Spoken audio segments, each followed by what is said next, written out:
Tony the Tuner. Good morning, Tony. Good morning. Now, we've had you on before talking about tuning Mustangs, and that was pretty popular. I think we may have to have you back again talking about tuning. But today you're going to talk about a track app that HP has that I wasn't familiar with, so this is going to be educational for me too. But also, I'm going to revert back to Christopher's question when he said, let's see, what do you know about any hacks or suggestions for no timing pulling on the track? And my suggestion was keep the temperature down and use good gas. Would you have anything to add to that? Absolutely. So the first and foremost thing, the major two functions are going to come into play with obviously octane of the fuel. If the NOx sensor is actually going to pull time to do the octane. If it's a heat related problem, it's either inlet air temperature sensor or engine coolant temperature. If your engine coolant temperature is at 220, 240 degrees, the computer is going to pull timing. It's going to try to save itself. That is the way of life. If the inlet air temperature is above 130, 140, there's multipliers that go with that as well, and it will start pulling timing at that point. So in a naturally aspirated car, it's normally not that big a deal. But when you get in a supercharged car, as you're going through the turns and coming out of it, your inlet air temperatures will rise. We call them a downstream temperature. Your downstream temperatures could rise up to 130, 180 to 200 degrees. If it goes over 130, 140 degrees, it's going to pull timing. If it does not, you're going to get towed off the racetrack. It's pretty much a common thing. If you are running, a C16 race fuel or something like that, it's a very dense fuel that will allow you to get away with more heat without the timing being pulled. Just remember that once you get to a point, there's no return. You have to make sure that it does return timing. So in the drag strip world, we have guys that run bracket cars. We'll actually dampen the NOx sensors and the inlet air temperature strictly because it's on a drag strip. But they're in a controlled environment and they can quarter mile pass are done. On a road race or a road course, you're putting it through its paces lap after lap after lap. If you start seeing your lap times drop and you look at your data log and you see your temperatures going up and up and up and the time is being pulled, you need to figure out a way to cool it, whether it's engine coolant temp or the inlet air temp sensor cool. That's the bottom line on there. The temperature and octane. Yep. Are the keys. Yep. Okay. Well, Hertzberg, I hope that helps. But now to the main event. You're going to talk to us about HP has a track app. Absolutely. So a couple of years ago, there was a demand and they started working on it. And at first it was more of a computer-based deal. And now it's an app for your phone. Whether you have an Android or you have an iPhone, the app is there. You go to the Play Store, you're going to download it and go through the sequence. We're going to talk a little about that here in just a second.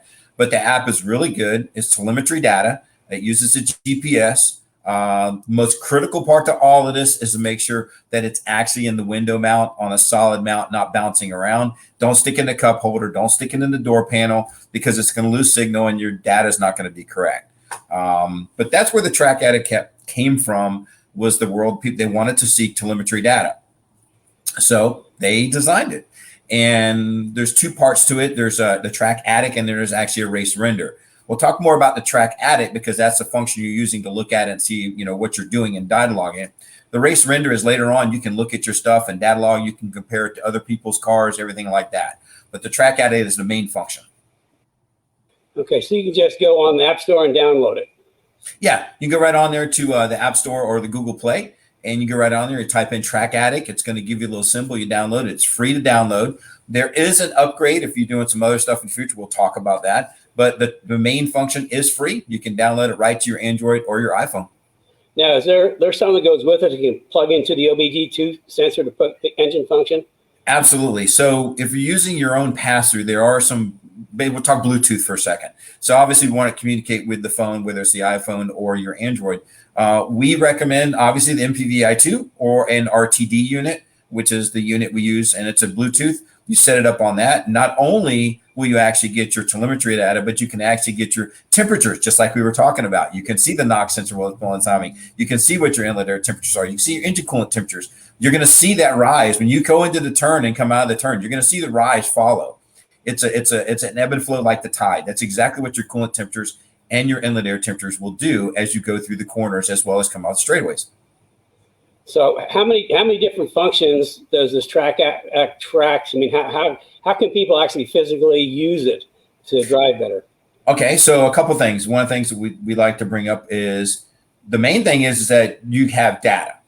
Starting out with your lap times, you can set up from there. You know, you're going to have speed, you're going to have, and it will actually plot out the course. I think there's 1,000 courses in there, or you can put your own course in there. Racetracks all over, whether you're rolling roads, whether you're in Laguna Seca, all these are in the app already. So when you put yourself in that position, it's going to follow you on that track. That's how nice this is set up.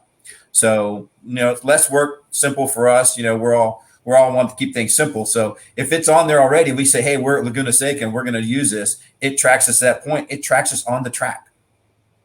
That's pretty cool. Yep. So they can actually see where they're braking and their corner G's and all that sort of thing.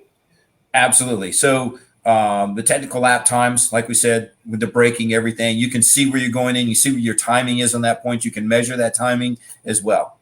I tell everyone on there, it's free. Go download it, put it on your phone, go put it in your car, go drive around a little bit, see how it does, and get used to the buttons and what you want to see. Everyone wants to see their own certain thing. So I'm going to tell you right off the bat, I like seeing the actual, not only the lap time, but, you know, when I'm in the corner or coming out of the corner, I did an autocross here recently. I used it, and I was able to see where I was slowing down too much. I was able to see that. With the braking, because I could see the braking coming on. So I was able to push myself farther into it just by looking at the app. Well, I think the price has to be a real plus. Absolutely. My favorite price point. Yeah, it's a great thing. You know, people realize that basically it's an app on your phone. You set it up, you get some mounted on the windshield, you have it in front of you, it records it. It's got video record, so you see the run as well. So you can time all that together. Well, that's you said there's some upgrades you can get along with that? Yeah, the upgrades there are some upgrades to it. Obviously, using MPVI2 and stuff like that for inputs as well. There's a whole bunch of upgrade stuff you can do. The actual driving line analysis stuff. I'm looking off of my notes here.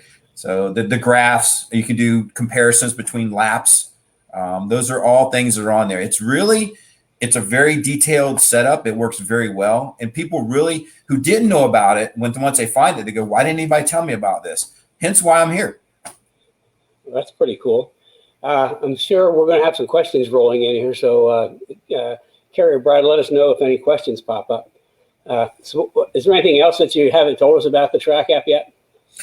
So a couple things on the track app. One of the things that the guys will do, well, I did as well in the autocross, is basically I set up the course. So the autocross was a custom course, so it wasn't in there. So when I drove the course, it followed me. I set it in there. I made that my course, and then from then on, I could just track myself on it through the corners, through the chicanes, and then actually on the pins. So using it, basically, it's how you want to use it, depending on what you're using it for. If it's an autocross or a road course, again, you know, you've got the timing there on it. One of the main things, it's easy to work with.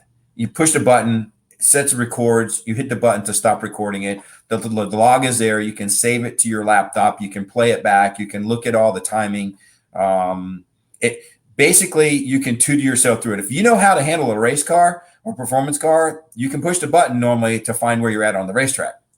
So on the Android version, let's see, almost all the functions are on there. On the iPhone, there's a couple functions that are not there that have to be purchased, but the upgrades are way up there. When you start using the basics of it, when you get to the point where you need those upgrades, you're obviously pushing the car really, really hard, and you already understand the basics of it. Don't try to do the complicated stuff first. Start out with the basics, right? So start out with the base functions, record it, look at your logs, look at your time on it. It's easy to push the button and upload it and download it. The app itself, super user friendly. So if anyone is out there right now and has the app on their phone or doesn't have it, go to the website right now and download it. Put it on the app right now on your phone so that you can start looking at it and playing with the functions and see. Put it in your car and go drive around. At that point in time, what I like to do, Kenny, is if people start using it, we can start getting a question bank that we can work with. Then we can actually follow through. But I want them to use that function to see where they're at first. Then they can actually expound on that. Because I could tell you all day long, every corner, what you're doing on the straightaways, what to look for. You can even see the lateral G's, everything on this.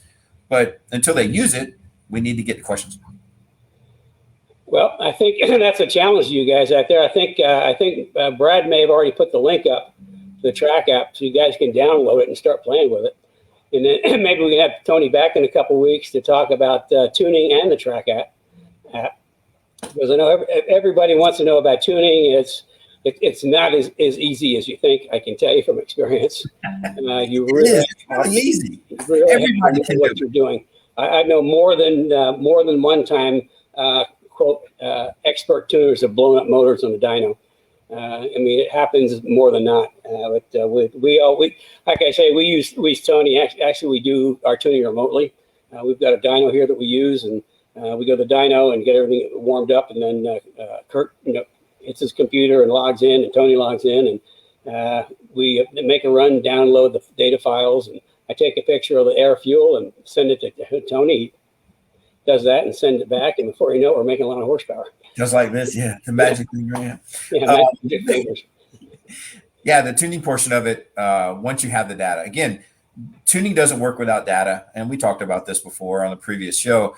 The data logging is the most important. Once you start using an RTD or the MPVI2 for your data logging on the screen, you can see everything. You can see your temperatures, you can see your RPMs, you know where you're at, the braking input, the gear, everything shows up. You can, it's kind of basically, it's make what you want to make. And like you said, you can, it's a video interface. It overlays with it as well. So you can actually, when you're running the video, you can actually see your RPMs and everything on the screen as well. It's high definition video too.